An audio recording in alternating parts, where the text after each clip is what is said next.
distance if he keeps coming towards me. If he moves around me, I should be able to look at the other side. Now, this is me with this kind of position. We also have this position, which I like a lot. You know, where we're on this kind of I don't know, S or the hard one. cross kind of position.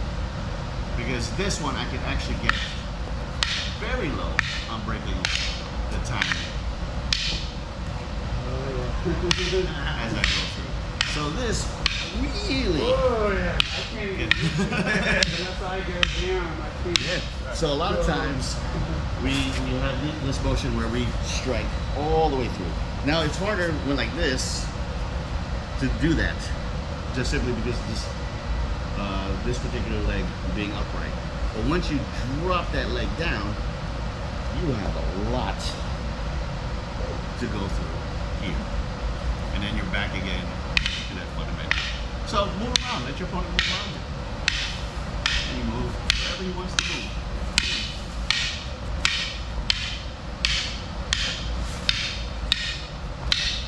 Oh yeah. And if he starts coming closer to you,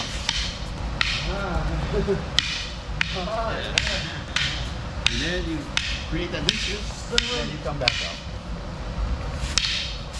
And then you go into that Enos form and you go down. Okay? Give it a try. Take it slow. It doesn't have to be a whole really. Yeah, it's so cool. And that's kind of like a Kokyo-nage type of thing we do, right? Yeah, it's like In judo, it's kazuri. yeah, You break so balance. like kazushi, yeah, like just getting in there and yeah, Professional wrestling, shoulder block. yeah, So when you check, But in football, it's the same thing. It's, you get that leverage motion. yeah. And that's, one of the things I wanted to tell Guru is one of the drills that we would do with the offensive linemen is they start on one knee and push off so that they get that explosive motion. Oh, that makes sense. That makes so much So sense. you go, yeah. to a 45, to a 90, push off right, push off left, and then Yeah. push back as if you're F-line. That makes sense. Yep. Yeah, only so many ways you can do it. Yeah. Joe Plans, I tell us all the time, you can only scratch your rear end a certain number of ways. Yeah, another colleague, Aikido guy that you may know that Tuhon Trey's buddies with, he's been here before. We were talking about like Aikido and how everyone says it doesn't work, and he showed me this little clip of things he had seen from like real life things where people kind of accidentally did Aikido, like street fights or like football or like in UFC and all these things, and it was really kind of funny like seeing people accidentally Kokyo-nage someone in football or like just grappling and just kind of. Especially like offensive, defensive line, hand fighting, all that Yeah, stuff. because it's just natural movements, like going so against the break grain line, or going so with I the don't know grain. how long you want to. This is that last 12 of the cicadas, and I have to learn how to go from low to high. And I'm using my payons. My first payon, my second payon. My hand is still too far away for me to do my third payon. So I have to learn how to go 1, 2, there's my third, 1, 2. And I will go 1, 2, wrist, elbow, head. And that's how you get in the second, the number 12 first set of cicadas. After lunch, I will go into the knife. A lot of the blade work and the stuff that we do. So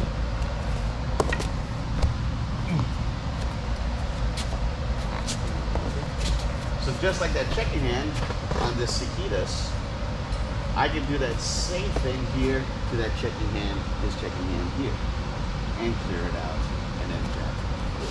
So all of our movements is still equally the same. I can have the disarm, thrust, and jab. I could have my own center line thrust and jab.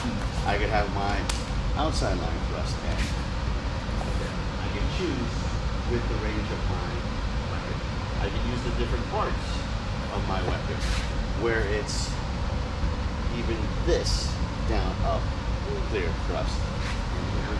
Using the, but before I get into the knife, I'll introduce the opposite area, the basic 12 strikes that we use that in reference to how we use the knife. So you just have a single stick and we'll do it together. Yes. Now everyone has 12 basic strikes in a lot of systems. Yes. I don't know the reason for equipment. 12 hours, on a clock dial, 1, 2, 3, 4, 5, 6, 7, 8, 9, 12. 12 months in a year.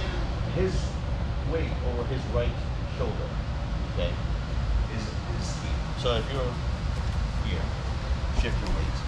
And I did this too in the beginning, like, why the heck would I do this? Thrust, right? It doesn't make too much sense. And no exaggeration, Tuhon Philip has literally picking someone up and throwing them over his shoulder with that thrust. And understanding your body dynamics, mechanics of it, if you understand that first shifting the weight and striking, you will get a lot of power. So here's an example. Have your weight neutral, center, here. Have your hip, your weapon, over your right hip here. From this hip to this shoulder, you're gonna turn your heel, and from all the way up, you can feel this kind of pull. So one, shift your weight here, good. Turn your heel, good. And the weight is there, good. And then you can here, drop it down all the way here. Like have all your weight there, good, yeah. And then from this hip to the shoulder, start pushing. Okay, it's very strong, right? You can feel it, right? Push. Good. Now, here's the example. Try to do the same thing. Shift your weight on that left side. It's very important to know where you're shifting your weight. Same thing here. Shift your weight here. Start turning your body to make that strike. All that power coming through. Throw it over the field. Extend it. There you go. Good. Here. And your weight is here. Okay, so keep it here. Good. And push through. Right? Now, shift your weight this way. It is your body mechanics you really have to understand. Now, when I'm here sparring, and if I see his weapon, here's my one. Here's my position, shifting my weight. Here's my side step to take off. And I'm there to take off on two. This is my first two strikes here. So from here, my one, I am hitting this, taking off on two. And I tell you, I got a lot of people that way. I'm here, and boom, and I come back. There's my 1 and 2. His ribs is open, boom, 3, and I go through. He turns around, boom, here's 5. And this is just your 64 attacks on the basic 12. So you see people do 1, 2, 3, 4. And they're all great, and they're all reasons for it. But like Sharon, Trey, and I were talking on our way here yesterday, we all have different ways of doing it, not because we're being spiteful or trying to change it up and make something new. What Tuhon told me, each way you do it is based on your own dynamic. You understand what attacking line you want to do. Not all attacking lines work for everybody. You know, I'm a little bit shorter or a little bit skinnier. You know, it might be different from someone like, who's like 6 feet and, 300 pounds. Tuhon Philip is a very big person. His attacking line is straight down the middle. And he will just kind of roll right through me. So I have to change my 64 attacks and not be on the center line when someone that big is coming at me. I might have to woo and then cut through on that side step and go out. Tuhon Kit is incredibly good on Largo. He might do 1 and 2, and his 3 and 4 he'll take off on his next one here. So we all have to in a sense, support our attacking line. You know, and the way we find out how we do that is the first form in the avesterio. If I'm sidestepping, this is my weight over my 1. This is my weight over my 2. This is my weight over my 3. Knowing if I shift it and take off, there's my 4. This is my weight on my 5. This is my weight on my 6. This is my weight on my 7. This is my weight on my 8. This is my weight on my number 9. My weight is centered for 10. My weight is centered on 11. My weight is centered on 12. You know where your dynamics, your biomechanics are on that first one where the weight is here, and I'm here. 1. I'm here. 2. I'm here. 3. I'm here. 4. I am here. 5. I am here. 6. I am here. 7. I am here. 8. I am here. 9. I am here. 10. I am here. 11. I am here. 12. And Tuhon will make us do this. Running. 1, 2, 3, 4, 5, 6, 7, 8, 9, 10, 11. So very slowly, know that your body mechanics, your weight shifting. This only here helps you understand your weight shifting, but understand your weight shifting in every movement. 1, 1, 2, 3, 4, 5, 6. And it does help your sparring game if you get into sparring. Because I'll see some people, if their footwork is not in balance with their strike, I know, like, I can hit hard and it'll be harder for him. Clearing, oh sorry. You know, and you can clear it all the way through. But this one boom, 2 is there. Or if I don't want to do it on 1 and 2, maybe I go 1, 2, boom, and 3 is there. I'll break it down, you know, do that breaking up timing like I showed you earlier. How do I want to do 1, 2, 3? 1, 2. Right, 7, shift those weights for strike. 8, shift those weights for strike. 9, shift these way through. 10, equal balance. 10, equal balance all the way through. 11, equal balance on the center line. And then 12, equal balance on the center line. 12. And upon request, whatever. So, the classical florete, when I learned it, it was for multiple attackers. And then it had one in the front, one in the back, one on my right. So, I had to be able to go here, here, here, and finish here. And when I finish here, a lot of times people say, oh, Sensei, you finished here, but what about your finish here? But when I finish here, then this is where I am on my Sakita slide. So I'm able to go into that first form that we did. On the florete, you want to have the power of this sweep, this motion, but be able to hit 2 times. So I don't want to disrupt this motion of power on this number 1, but I want to be able to hit 2 times all the way through. The florete was also the lesson, the beginning lesson of understanding your 9 and 8 thrust. 9, 8 thrust. I can also get those motions all the way through. Same thing here. 8 and 5 thrust.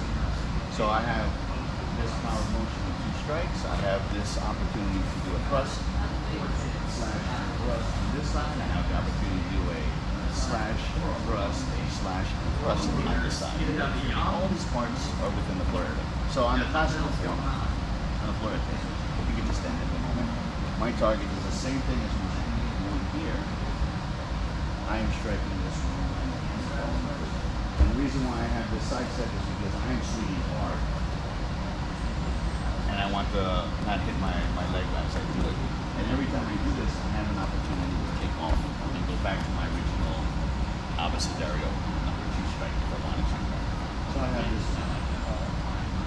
And you can see my knees bent here. I have to hit it so you can see. And then that's number 2. Same thing. The slash and hit 2 strikes all the way through. Now 3, we start introducing the thrust. So I will take off, and it's a thrust and a slash.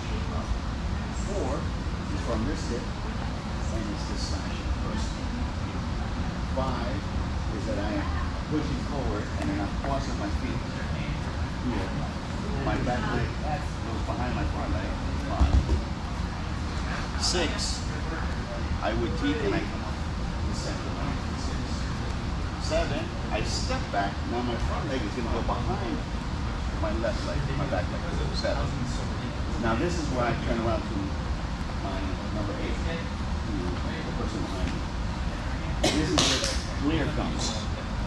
And I'm here on 8. My back leg will move this way on number 9, and then 10 here. Then I get into the suquete, where I thrust here, this back leg moves, and then my ichikete here, and I'm on this side, and here's my suquete. So on my florete, let's do it all together. That florete is the counter to this opposite. 1,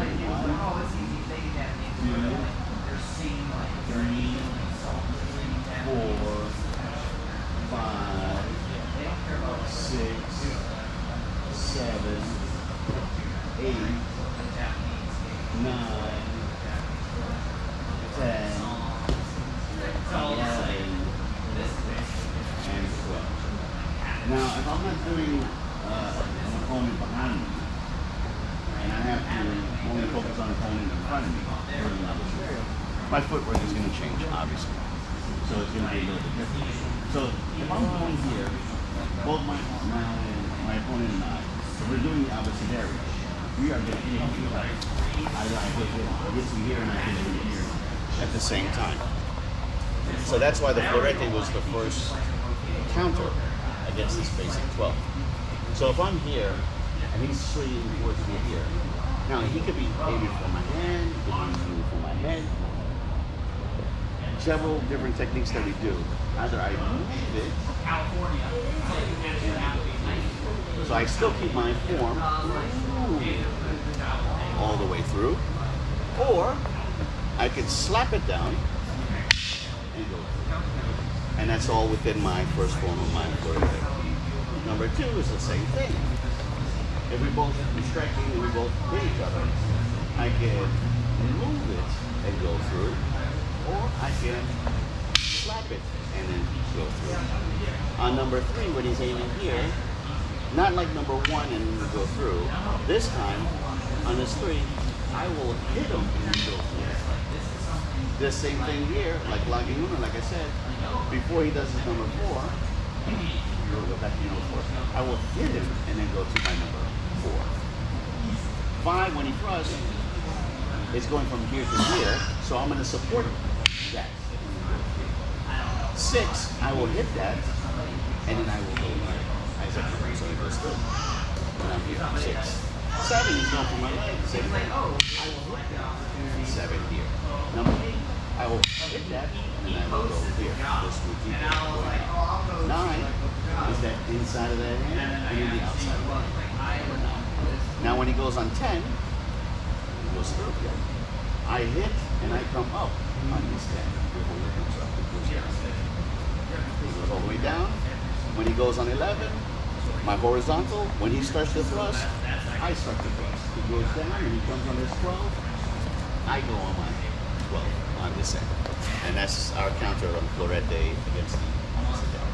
So we can do that together now. But first we'll do the florete all together. Yeah, we got this whole thing. Okay.